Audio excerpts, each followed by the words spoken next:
Hello and welcome to Breathe India. This is a show where we talk about M&M, mind, nutrition and movement. I'm Rita Date, your host. I'm a yoga teacher, nutritionist, mindful eating coach, and I welcome you to explore all these subjects, all backed by scientific research with experts. So welcome, and today we have Dr. Shirisha Sathe. She's an eminent psychologist known all over India. She resides here in Pune and we're very lucky to have her. She will talk all about mental health challenges that we face in India and how things have changed and what we can do to tackle all those. So I'm very happy to introduce our guest today, Dr. Shirisha Sathe. The Breathing Room, the Breathe India is very fortunate to have her. She's an eminent psychologist here in Pune, and she has about 30 years of work experience all over the world, all over India. She is a known face. So welcome, Dr. Sathe. My pleasure. So,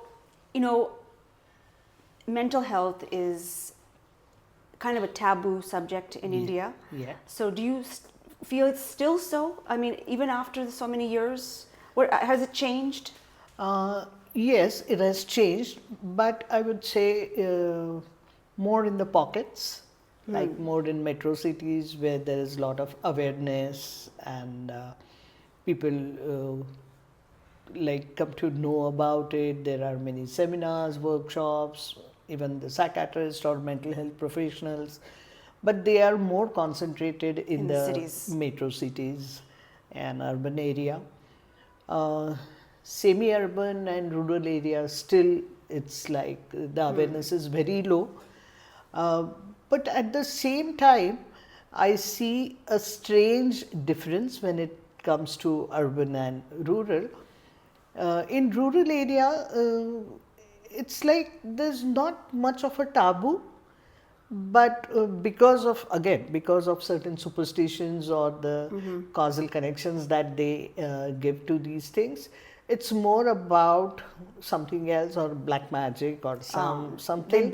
So they don't blame the person, or the person is not looked upon as a problem or an entity having a problem, but it's something which is like he's a victim of some supernatural power and some evil spirits and all that.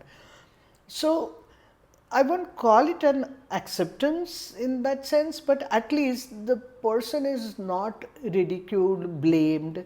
Rather, the person gets much of a sympathy and a support because that person is considered to be a victim of evil spirits. Okay, that's good. I mean, So it's an ignorance, but that ignorance, it doesn't hurt the person so much. Exactly, but the meaning given to that phenomena is so different, which results into not blaming the person. Okay, that's Otherwise, in most of the urban population or even literate and educated people, they keep on finding the causal connections, that because parents have been very strict, therefore this has happened.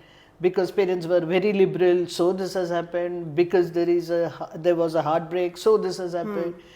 And they keep on connecting it causally, at the same time thinking about that this individual has a choice to behave otherwise. So the individual is blamed for being lazy, being irresponsible, being careless and all those things. And when people come to their wits' end, that's the point where they start thinking about that there is something different, probably some medical entity, and we need to think about it in a different manner, or we need to approach it differently. So unfortunately, even in the cities, when the person reaches a mental health professional, the case has already become 2 to 3 years minimum chronic. Oh, okay. So it's that kind of a scenario. What kind of issues do you find in the cities? Or let's talk about cities. Like, what are most of the mental health challenges you're seeing? A lot of psychosomatic disorders that are very, very common. Rather, what drove me towards studying clinical psychology was psychosomatic. I am a medical doctor first. I had my medical practice for 10 years, and I had my general practice, of course. And there was a time, initially my clinic was based in the outskirts of Pune. So where I would get the kind of patients that I would get had simple pathology, simple solutions. But the moment I started practicing in the city area or in the core part of the city, that's where I started getting a lot of patients having psychosomatic issues. Can you give us an example? What is psychosomatic? Psychosomatic is like a lot of aches and pains, some digestive disturbances, cough, cold, lot of things. Sometimes some major symptoms also, pain in abdomen or severe backache, to the extent that people would think about some orthopedic some problem or issue. Right. And so how did you know there was psychosomatic? There was just after you do the tests that you find nothing. Two things. One is they would obviously, with these things or these symptoms and recurring symptoms or chronicity of those symptoms, they would go and do all the investigations, and the reports would be normal as expected, and then the doctor would say that it is psychological. Okay. The problem here is when the doctor says it's psychological, there is nothing physically wrong or organically wrong here. People tend to perceive it as false symptoms. See, when we call it psychological, which means those symptoms are not false, they are very real, but the cause is not organic, cause is somewhere in the mind, in the mental space. So that's one thing where I came to know that they had psychosomatic problem. And another thing which was a kind of what I can say, I would prescribe some placebos. Oh, I see. Dispense some placebos. Okay. In those days, general practitioners used to dispense medicines. So I would dispense placebos, and still I would get the results. Okay. So then I would know that this is more of a psychosomatic. And third thing is, then I would advise them something, simple solutions kind of a thing. But because I was sitting in a doctor's chair, they would listen to me. But I knew that I myself wasn't equipped because I never had a background from psychology. I had never studied psychology, so I knew that I wasn't equipped. It was just a common sense advice that I would give, and then the placebos would work. That's where I started thinking about mind or mental health to a great extent, that this is where we really need to look at. So the common is psychosomatic, or what commonly known in mental health field is conversion disorders. Oh, I see. Okay, it's called conversion disorders. Yeah. So psychological reasons getting symptomatized into some physical. Is it mostly caused by stress, or most of it is caused by stress? Right. Yeah, that's one thing. And of course, because of the stress, sometimes because of acute stress, or sometimes because of chronic stress, maybe related to livelihood, or maybe taking care of some chronically ill person, or work pressure, lot of things. So second is the stress related mental health issues. Depression, anxiety anyways are common everywhere, not only in India. That is not psychosomatic. That is an actual physical. Those are mental health issues. That's typically. Do you find that has so psychosomatic disorders, stress-related disorders, anxiety, and depression are the ones which are commonly seen even in my practice. Okay.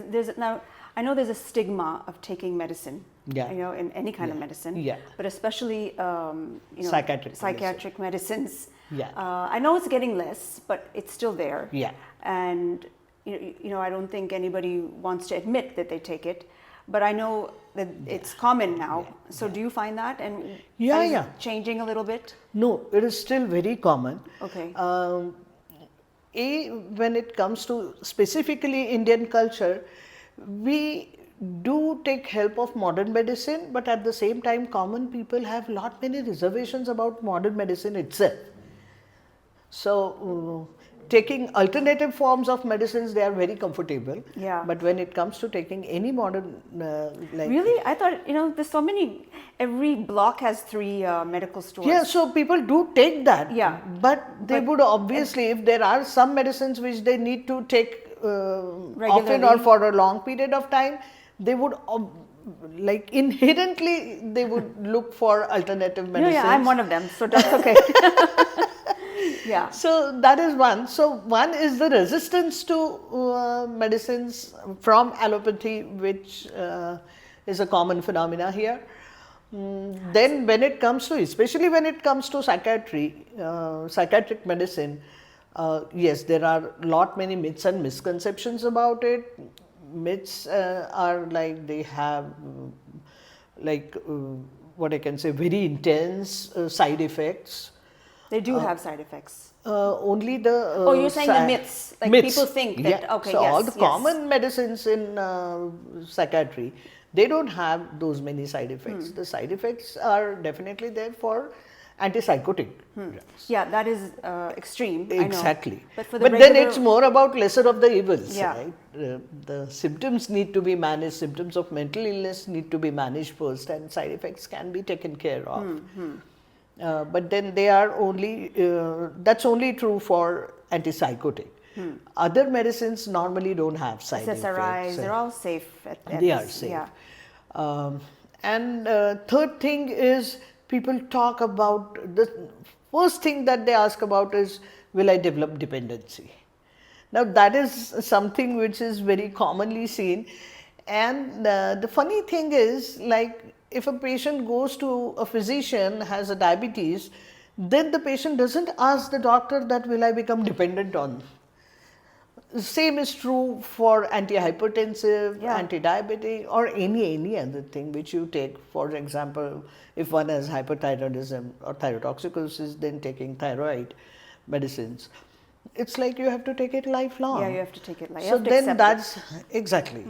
But that's not the issue where people ask about dependency. But when it comes to psychiatric medicine, the invariable issue is like, would I develop dependency? Even an addict who's dependent on alcohol would ask about whether I would develop a dependency on the medicine. So these are it's like your statins. If you have to take it lifelong, or hypertensive medicine. What matters is the functional level. Functional level, and we're fortunate to have these medicines. Exactly. Right? So, because the idea of medicine itself is that you don't have to suffer. That's the very reason why we invented medicines at the first place, that we don't have to suffer. And also that facilitates normal functioning. Yeah. So I didn't want to take statins for many years, even though I knew I had high cholesterol. Okay. And about 4 months ago, I had to have an angioplasty. Wow. Because I didn't take the statins. Correct. I should have taken them, but okay, I was fortunate, God was good, and I had the angioplasty. Exactly. And now I'm on them. I don't ask, am I dependent? Yes. Exactly. You have to take them. So we have that strange resistance towards long-term medicines in any this thing. So that's true for psychiatric medicine to a great extent. And then many a times I have to convince patients, not patients I would say, but then my clients who come for counseling, I have to convince them. I have to explain to them what is the role of medicines. Are there any long-term effects, long-term side effects of SSRIs? Not really. No. Not really. Okay. Weight gain and all those things, they are mostly due to water retention and lack of exercise or proper dietary habits. So do you also prescribe of health? Of course you do. A healthy lifestyle, yoga, getting sun, meditation. Exactly. But do they follow it? Are you having some resistance? No. More than resistance, I think people lack the motivation and the discipline to do so. Principally, most of them agree now we are nearing 31st December, so there would be a lot of Oh, yeah. resolutions about healthy lifestyle and diet and exercise and yoga or something. And by February, most of the times, It's these done. resolutions fizzle Yeah, out. my nutritionist friends, you cannot even call them in January. They are so busy because everyone has Yeah. come to them for diet Exactly. advice. Yeah. Exactly. So they lack the consistency in that because there is no motivation. So it's not that people disagree with the idea, but putting that into Effort. practice Yeah. is something which we It's simple but not easy. Not I at think all. that's Not the at right. I think most Easy of the to- times what I feel is people make motivation as an essential prerequisite to do anything. Sometimes these are the habit patterns that just your brain has to go on autopilot. Just Yeah. do it. Yes. I just read that somewhere that just like brushing your teeth, you just have to have that habit right after. Exactly. You know, whether it's exercise or whatever you want to do, meditation or whatever it is you want to do, Exactly. you just do it. Exactly. Right? I really like that thing I read. And that has helped me a lot, actually. Yeah. Just don't think. Exactly. You should not have to think.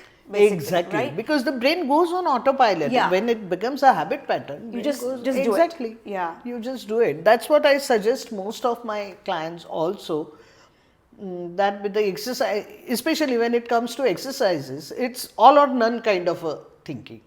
That either I do it rigorously, go to the gym or have a brisk walk for 40 minutes or something, or I don't do it at all. Yeah. You So don't I do it. always tell them start with anything non-zero. And then slowly you would get into habit pattern, then it would Right. probably So get a listeners, you got that right? Just do it. Get up like you're brushing your teeth. Don't think. regular- Yeah.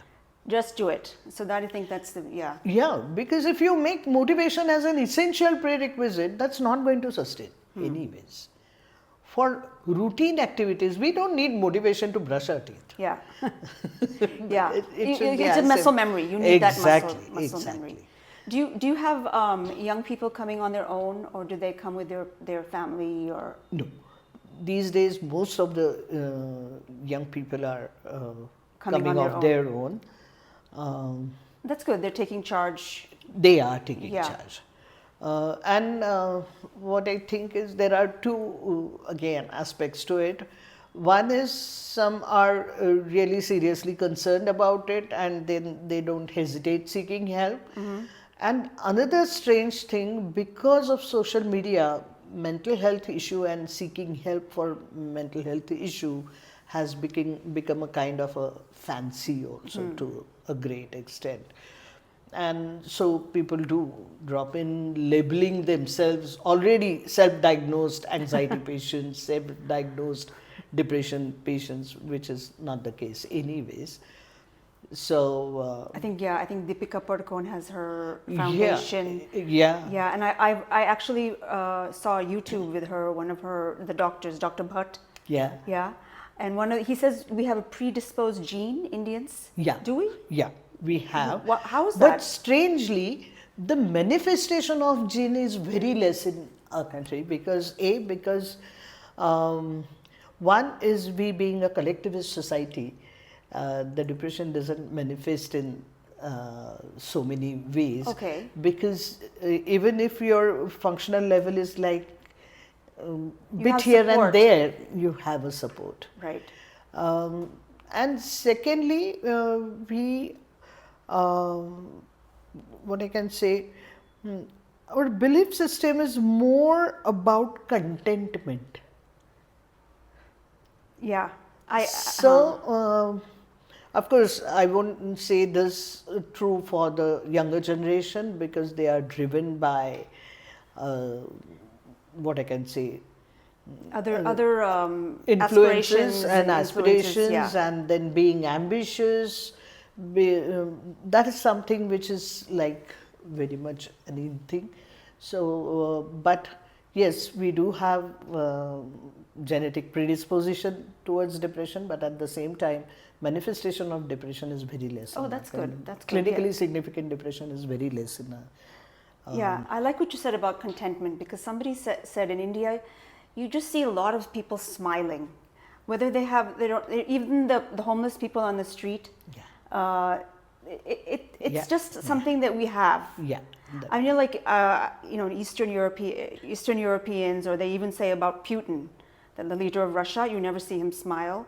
I think we have that predisposition as well. Yeah. So I think it's very nice. It that is we have nice, that. but yeah. then the we new need to hold generations, on to we need that to hold on now, to it. because this, what I can say, I would also call it as an influx of the global kind of a thing where it's market driven. Yeah. And we are not even aware when that you can translate it into you should. Now what is driving the young generation is because you can, therefore you should. Yeah, and there's a lot of I need this. Exactly. A lot And of that need is exclusively created by market, because what constitutes good life till almost last generation was defined in a very different manner. yeah. To have people around you, to be able to spend time with each other, to be able to be there for each other. And it wasn't so much about what market has to offer to your life. Yeah, It wasn't nowadays- about luxuries, it wasn't about money, not so much about it. Definitely people wanted that, definitely people were aspiring to earn more money, definitely. But the idea of good life never revolved around the luxuries and the fancies that Yeah. you have in your life. Now everyone That is has just on changed EMIs. very drastically. Yeah. So this good life now is defined by the market, that more you have it in terms of the consumer. Yeah, it's unfortunate. And that's where, when I say the mental health issues that I happen to see these days are more about that. So it's more about being ambitious, having aspirations, running after those aspirations, and not about chase of excellence. Yes, people want we quick are results, really basically. making a big mistake, all-time mistake in not differentiating between being ambitious and chasing an excellence. Yes, yes. People, like you said, they don't want it quicker. Yeah. They don't want the excellence takes time. Yeah, and know, it's so- more about the process Right. and not about the destination. Yeah. That's Ambition is always about some destination. And then you tend to lose that journey itself, then you don't really seek any pleasures during that journey. You don't appreciate growth in your competencies because you don't have time to do so. So it's like, what I can say, if you go for a trek, and yes, definitely there is a target, there is an objective, but if you are like climbing that mountain and if you are not looking at the beauty around, yes, that's the journey. So do you think that the nuclear families have their pros and cons? yeah, The woman is usually happier, Yeah. but at the same time, it's more difficult for the entire family. Childcare is an issue. Exactly. Having grandparents around was just lovely. So how has that affected things? Again, there are, even we are nuclear family only as far as the staying arrangements are considered. Physically. Yeah, mentally we are still a joint family. Okay. And then we are not able to really connect them well for various reasons, our routines or wherever we stay, the geographical distance itself sometimes.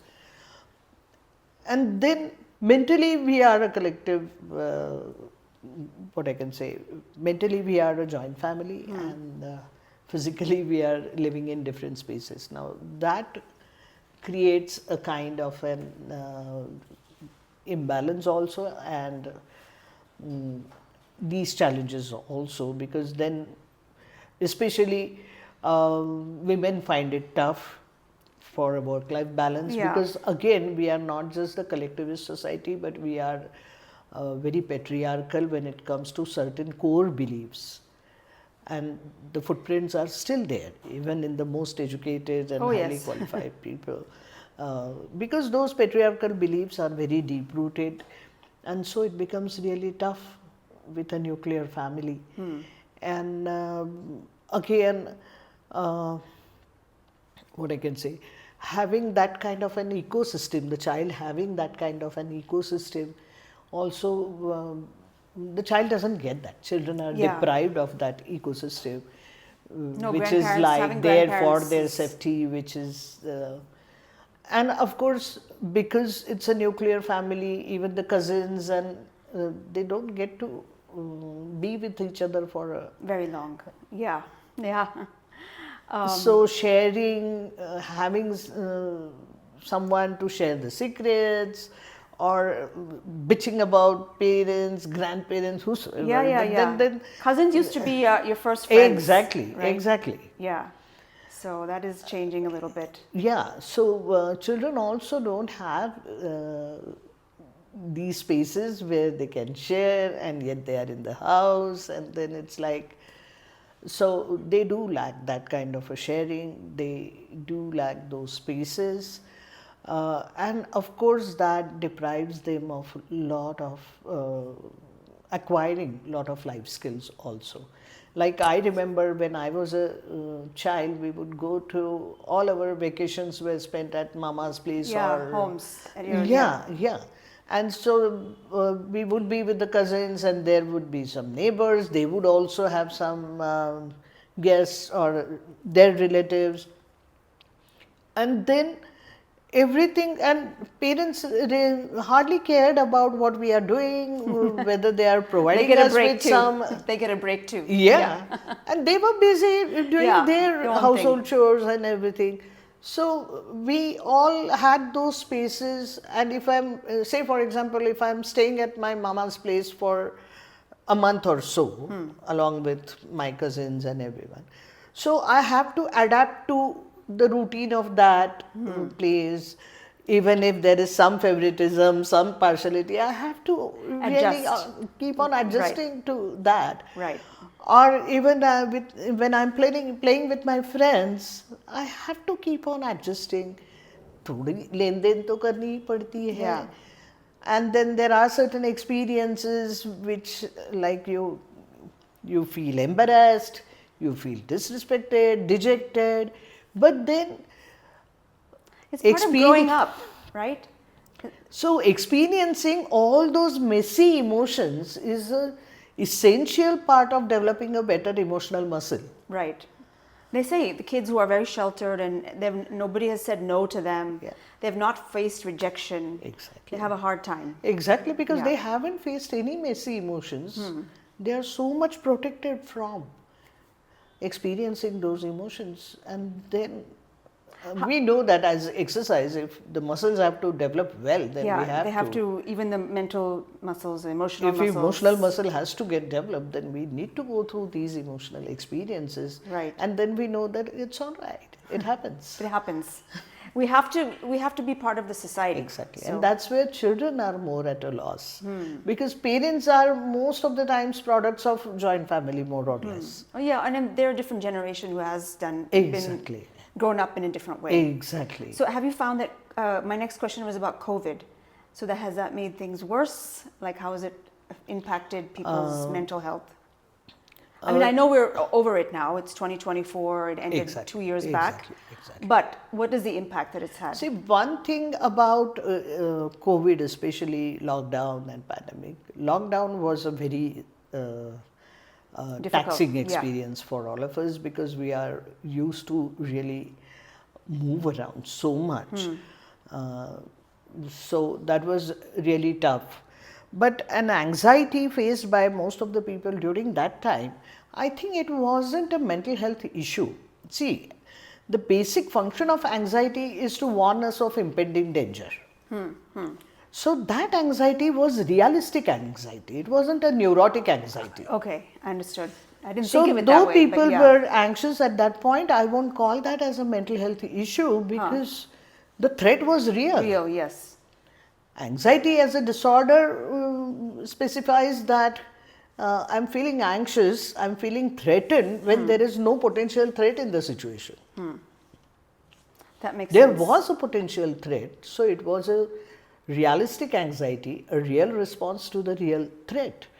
So Overall, during I that, think we did okay. I mean, we yeah, even children coped it well, and I think those few months were difficult in the house and everything. Of course, because that was so unprecedented. No? We had never experienced that for, I don't think so, for at least for our lifetime. Yeah. Yeah.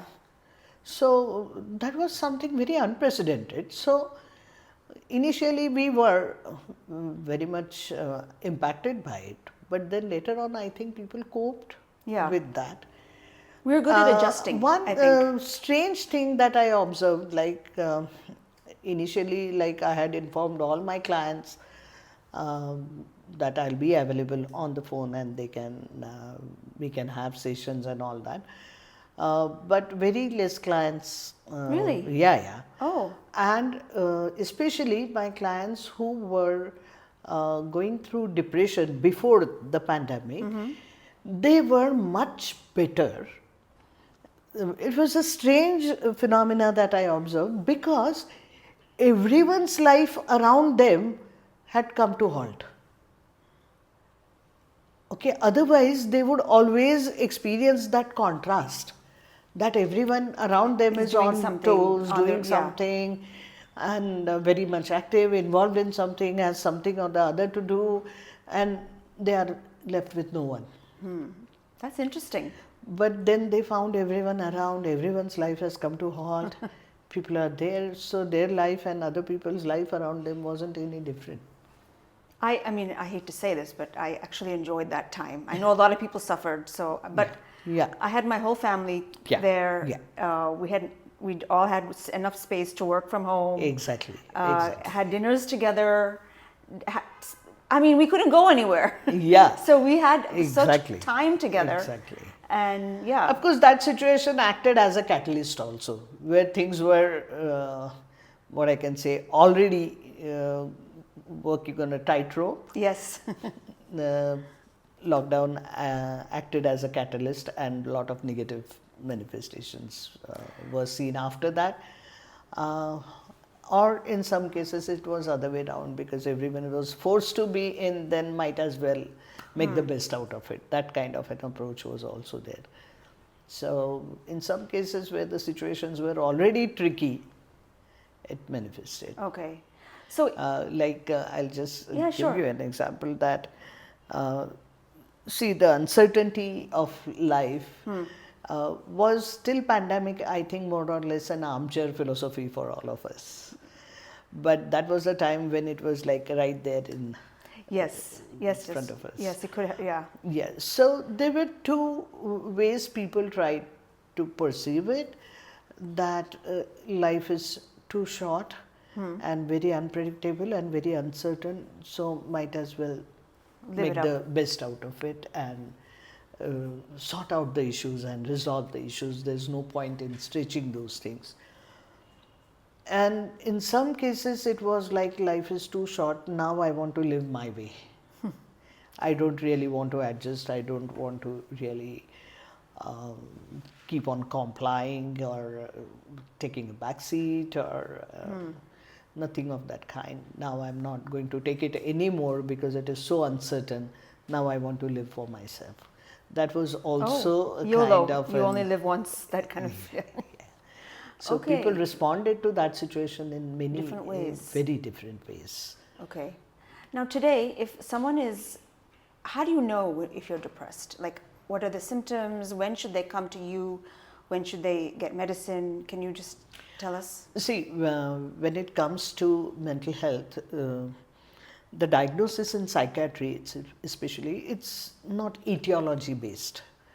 Okay, like all the physical diseases, we have an etiology of that disease. We know the genesis of that disease, and then we do the investigations, and then we arrive at the diagnosis part of it. Diagnosis in psychiatry always has been a cluster diagnosis, where the group of symptoms have one diagnostic label. I see. Then there is another group of symptoms which has another diagnostic label.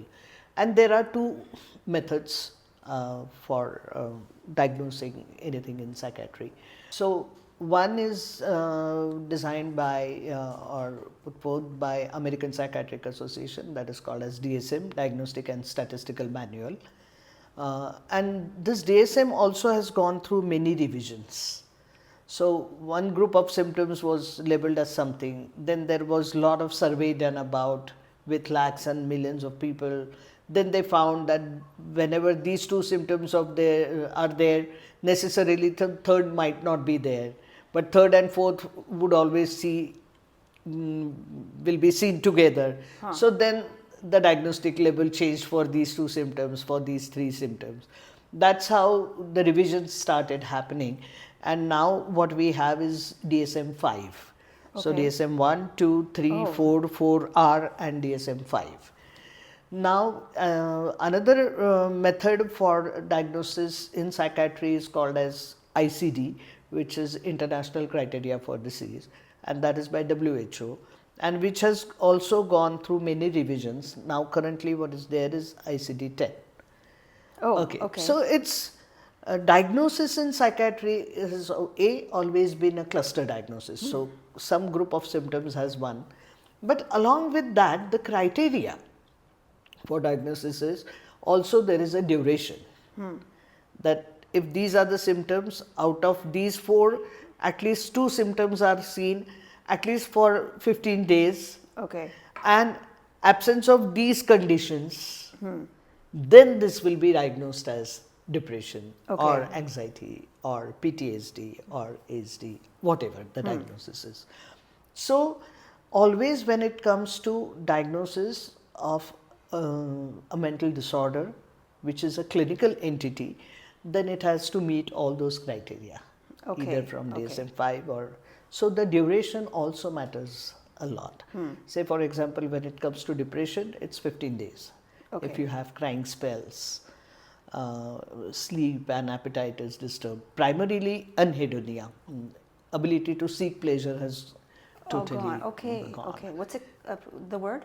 Anhedonia. Anhedonia. Okay. Hedonism is our Hedonism ability. is anti. Okay, I got it. Hedonism is our ability to seek pleasure. Yes. Now that ability to seek pleasure goes down. Okay. So the person feels sad, not able to really seek pleasure out of the same activities which the person used to enjoy earlier. Then, as I said, the crying spells, lack of motivation, sleep and appetite disturbed to a great extent. So it may be excessive sleep or lack of sleep. In the same way, appetite can be excessive appetite or lack of appetite. What causes these things? Is it genetic, or is it a trigger, or is it combination? Lot of things. One is like when it comes to any mental health or any physical condition also, but more so in mental disorders, it is always nature and nurture, both. But when it comes to some issues these days, I add third element to it, is neighborhood. Is what? Neighborhood. Okay, okay. So nature, nurture and neighborhood all play a role when it comes to... so sometimes the genetic predisposition is so strong for mental illness that even with a good nurturance and with everything being in place, reasonably going on well, still the symptoms are seen. Sometimes there is no genetic predisposition, you won't see the heredity, and yet the disease was managed. So heredity is one of the factors. And that's true for all the diseases also. Is depression a precursor to Alzheimer's? There are many studies going on about it, and right? there is no definite, what I can say, Correlation, conclusive this thing about it. But one possibility that I feel always is when a person is depressed for quite a long time, and if it is chronic, then the activity level itself is so low. You're not It may stimulating be your physical brain. activity, may it be mental activity, but the activity level goes low because of the depression. And that definitely can be a precursor for Right. Alzheimer, dementia. So I know things young like people are seeking help, a little more at least. that. Yeah. Older people are not, right? Yeah. Their Yeah. kids have to bring them. Exactly. How do we create that awareness? What do you suggest, like people to tell their parents or grandparents? There are certain ways to go about it. One is, even there are children of course they are grown up now. When it comes to elderly patients, they are brought to the clinic or even for counseling by their children. But most of the times it is more about having complaints about their behaviors. It's not so much about a depression or Okay. anything, that this is how they behave, this is how he irritates, and lot of things. So it's not. that- They're just coming and complaining. Yeah. Okay. Normally, counseling is. So they need the counseling, not the parents. Exactly. Okay. Now, parents need only some support. Yeah. And some techniques or tools for some behavioral modification. That's it. Yeah. So all they need is this, especially when it comes to It's mostly family dynamic yeah. issues, basically. So how to deal with that, how Right. to cope up with that, how to define their limitation as a caregiver. Yeah, you so- can't minimize it because they're living in the same house. They have to deal with all exactly. this. Yeah, So, and it's matters of preference and things that really matter, that they Right. have to differentiate. They Right. have to also look at their own mental health, because caregiving for a longer period of time is also very, very exhausting. taxing. Yeah, In so many ways. Financially it is taxing, physically it's taxing, psychologically it's taxing. It puts lot many limitations on your day-to-day life. Your socialization gets hampered if there is a chronically ill person to be taken care of. Or if you want to, what I can say, have some services or right. They have to hire find- those services, Yeah, what is then available? it involves right. a lot of money as Right. well. So it is becoming a burdensome. So they also have to, even the caregivers also have to take care of their Themselves. mental health. Yes. So how to draw those boundaries, how to set those limitations, how to really let go of certain things. That is where the family needs more of a counseling, but more than counseling, they need more of a psychosocial education and also educating them about what's happening. Because as I said, when it comes to any mental disorder or any such situation, people always get upset because they believe that this person has a choice to behave otherwise. They think they can change. They the don't person. understand that mental disorder or any such, what I can say, situation like Alzheimer or dementia, it's not a position of choice. Yeah, the behavior is already. And then they would have some strange logic that how can he understand this, but he doesn't, he forgets this. But yes, there are such things. Yeah, it's physical and It is organic, it is physical, and yes, the impacts are, or the symptoms are seen in the behavior, because that's how, if the brain is organically impacted, then the functions of brain will be obviously disrupted in so many ways. So when it comes to elderly people, the family members Have or the to- caregivers, right. they They bring them need in. to, And, yes. exactly, Yes. exactly. Because it's easy, it's- they want to take care, but at the same time they are so exhausted, they are so stressed out, and then slowly it results into a kind of empathy crisis in that situation. Yes, yes. They don't have the feelings anymore. They just want to. Yeah, They're just going through the day. yeah, yeah. Right. Yeah. Yeah. So it's tough. and then that becomes all the more exhaustive. Right. If you lack that empathy, and if you have to be driven for and feel that sense of compulsion all the time, then it is more exhausting, because Yeah. then you tend to pay the price of two for the sake of one. Now, I wanted to talk about the IT professionals. It's a Okay. big chunk of population, especially in the cities. Yeah. Are there issues different than others, or do you find their stress levels are more? How do you? Very specific stressors that IT people have, especially if they are working globally, so the timings are very odd, and that disrupts their circadian rhythm, sleep-wake cycle to a great extent. And once that cycle is disrupted, then a lot of other cycles get disrupted, right from digestive system to every system gets stressed when the circadian rhythm gets disturbed. So that is one major thing. It's high time people come on India time, right? Don't you think? Come on. Exactly. If So the service we're serving- providers, if service providers are more in India, then people as well work for Yes, I think we have India to make that time. change. But anyway, I'm sorry, I didn't mean to. Go ahead. Yeah, but that's That that's sleep, one sleep thing is a big which- factor. Yeah. because somehow we have been neglecting sleep as an important contributor of mental health. We have been neglecting that for quite a long time. But that is something which gets impacted, especially with people in IT industry. Second is a kind of competition. So they always have to prove. To keep updated, that's Exactly, another thing. The exactly. technology is moving so fast that they're always taking an exam. Even Exactly. your older people. Upskilling, Yeah. updating, it's just like an endless thing.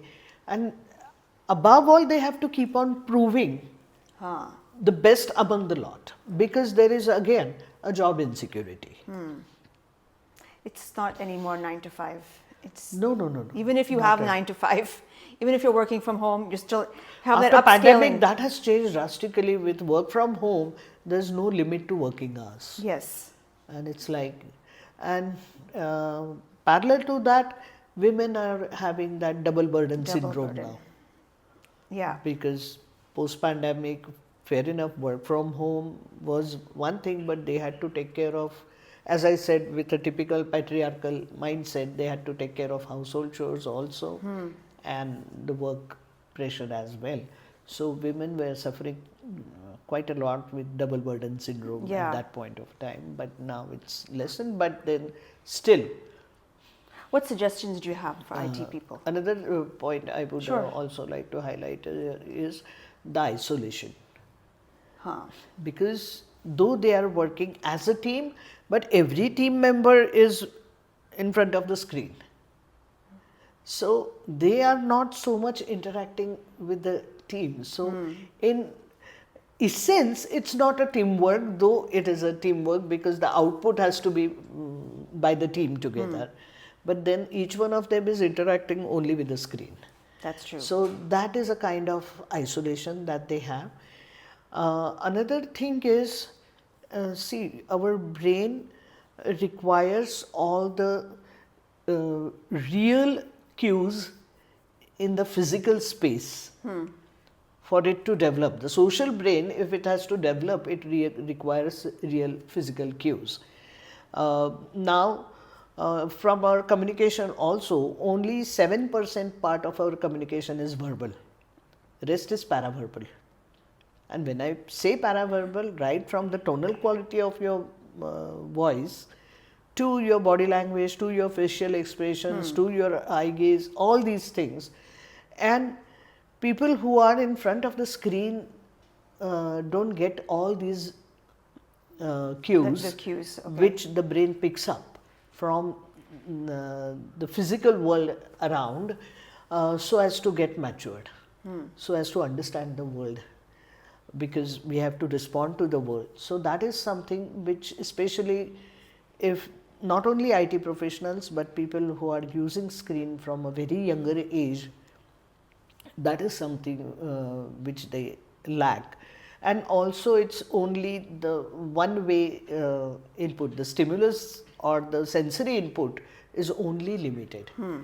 So there is no nurturance of other 5 sensory organs in terms of smell, the touch, it's and very everything. limited, Yeah, yes. very, very limited. Yeah.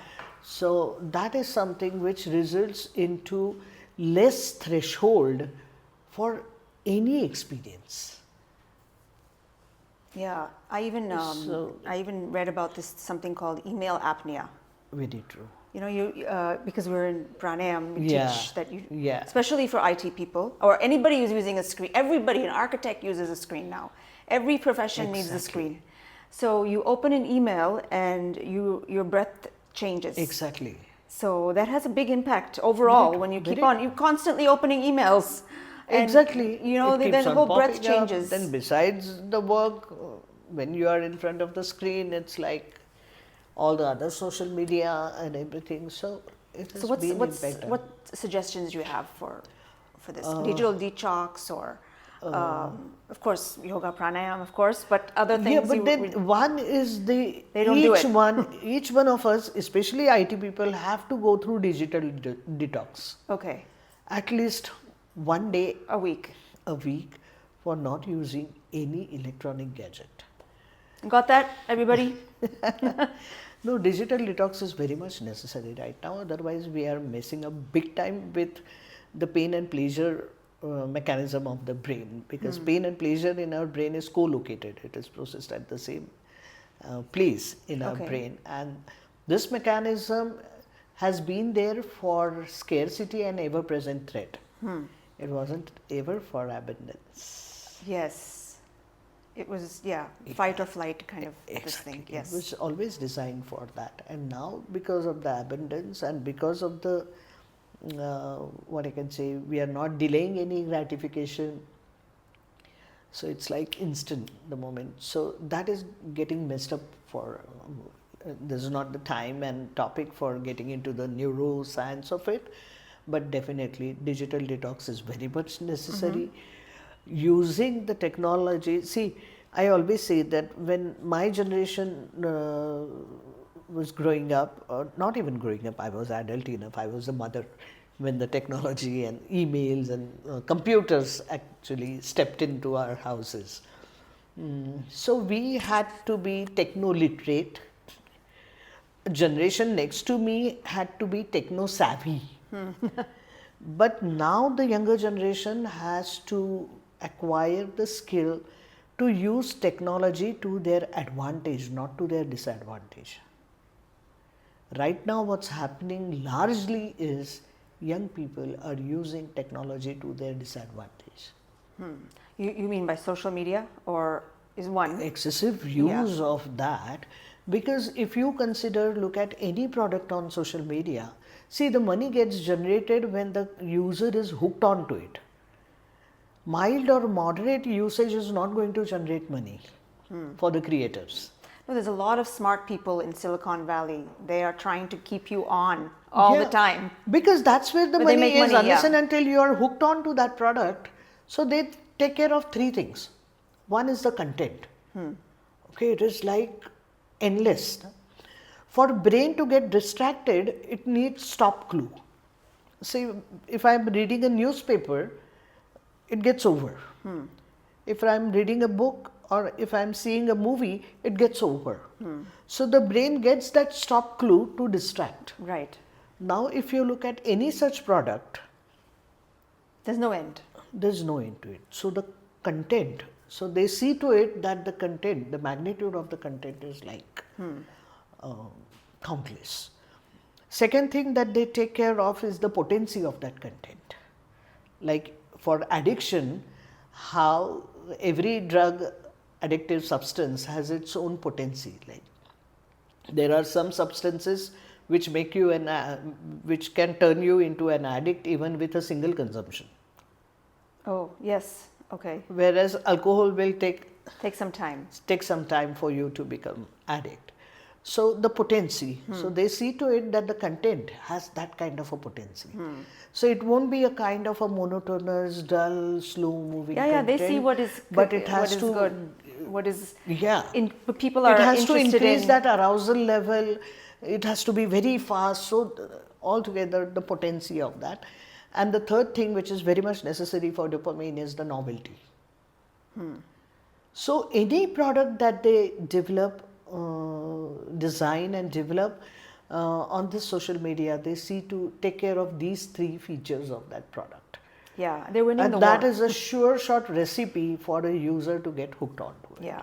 And people are hooked. People are always on the phone. So that is where now even the IT people also need to acquire that skill to use technology to their advantage. Right now they are using it to their disadvantage. Yeah, I like that phrase. They're using it to their disadvantage. People should realize that. Yeah. So do you think in offices or in companies they should have a mental health professional? They should. They should. Ideally, they should. And it can be a kind of it need not be intervention kind of a thing, but just someone some to talk activities. To. Yeah. Yes, someone to talk to, someone to share something with, wherein you can reflect and check if your assumptions, if your beliefs need to be challenged, questioned in some other the way, and more about the nurturance of the mental health. What we are neglecting is nurturing mental health. We don't have that kind of an ecosystem right now. Okay, how would you do that? In the sense like taking certain things on a lighter note when it comes to even relationships, professional or personal relationships, letting go of certain things, or maybe what I can say, letting go not of things, taking yourself too seriously. Seriously, yeah. That's what is happening with people now. Like, I always, even when I was teaching at Flame, I used to tell my students, don't take yourself so seriously. World doesn't do it either. Yes. Yeah. That's a good. We need to let go. Yeah. I think letting go of things really helps. And every battle is not a war, and every war is not a nuclear war. Yeah. So sometimes you can just say it's okay, it happens. But then again, that has not been a part of their growing up years where they have gone through these experiences. They haven't faced anything, basically. See, as parents also, we don't have to make children suffer, but allow them to suffer. If they are suffering out of some consequence of their choice, allow them to suffer. Okay. So these are the things which are lacking in growing up years to an extent that they remain vulnerable. Now I have to ask you. We also said that in the earlier years, the parents told you what to study. They told you who to marry. They told you where to live. Usually you lived with the parents. Exactly. Now there's more freedom, so this is causing more problems. But at the same time, isn't it a good way to make mistakes and learn on the way? Provided you look at mistakes as learning and not the end of the world. Opportunities to learn. Right. And that's what even parents of our generation did. Yeah. Okay, they provided us with the basic things. Beyond that, they never micromanaged our lives. Yes. They lived their lives. Here, even now in college, parents are like giving tuitions. Yeah, because they knew that they can provide a mattress but not sleep. That's a good way to put it. They can provide food but not hunger. Yes. Dr. Sathe, this is like such good ways to phrase they things. were very aware, and they never tried to lead our lives. Right. They led their lives. And so we were left with so many spaces and opportunities to make mistakes. And that's how our brain, the causal connections, that when you make a choice, you have already chosen a consequence. When you pick one end of the stick, other end automatically gets picked up. So when you make a choice, you have already chosen a consequence.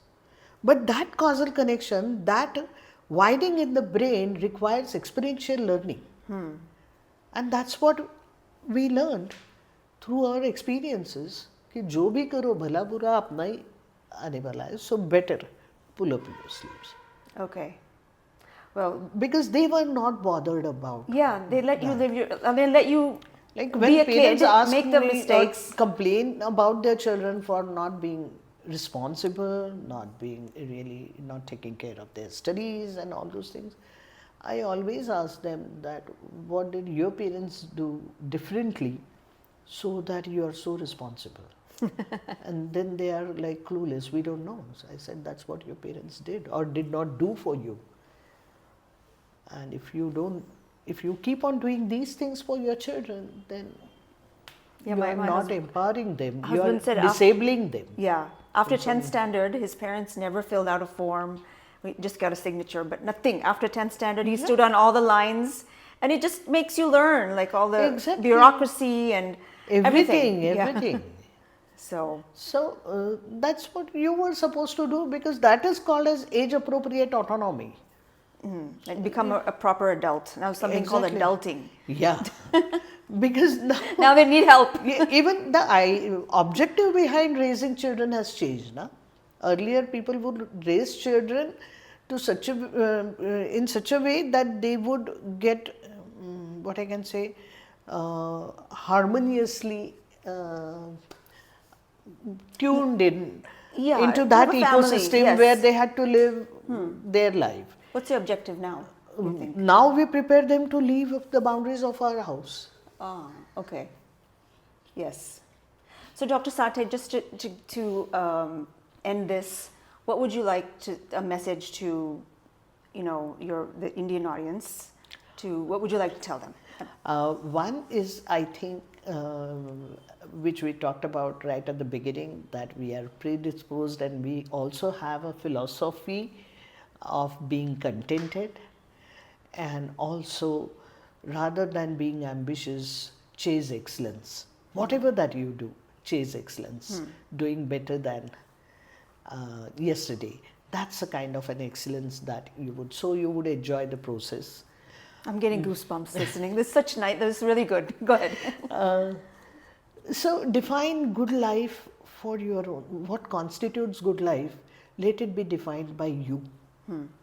Depending on the ecosystem and the person you have, the family that you have, it shouldn't be defined by the social media or the market, consumer market. It should be defined by you. And always look at the 5 pillars of mental health, sense of well-being. Our sense of well-being depends on 5 things. A, our sense of purpose. B, our sense of security. See, these are not in the order of significance, but just 5 pillars, I would say. So, second is sense of security. Third is sense of identity. Fourth is sense of belonging.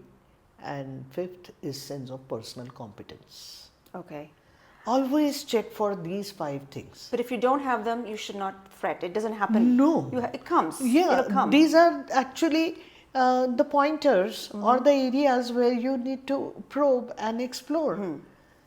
And if you feel you do have some issues, do not be afraid to go get help. Exactly. Obviously. Exactly. I mean, yes. Seeking help requires a lot of courage. Yeah. So be courageous. That's nice. Yeah. So please, she's just wrapped it up for me. So I also want to say, remember the digital detox. Yeah. And remember the muscle memory. Just have the habit where you don't think it's a habit. It's just automatic. It's just part of your life. So just try to do that. And thank you. It was a pleasure to talk to you. I'm just, love the conversation. Same here. Pleasure is all mine. Thank you. Thank you so much.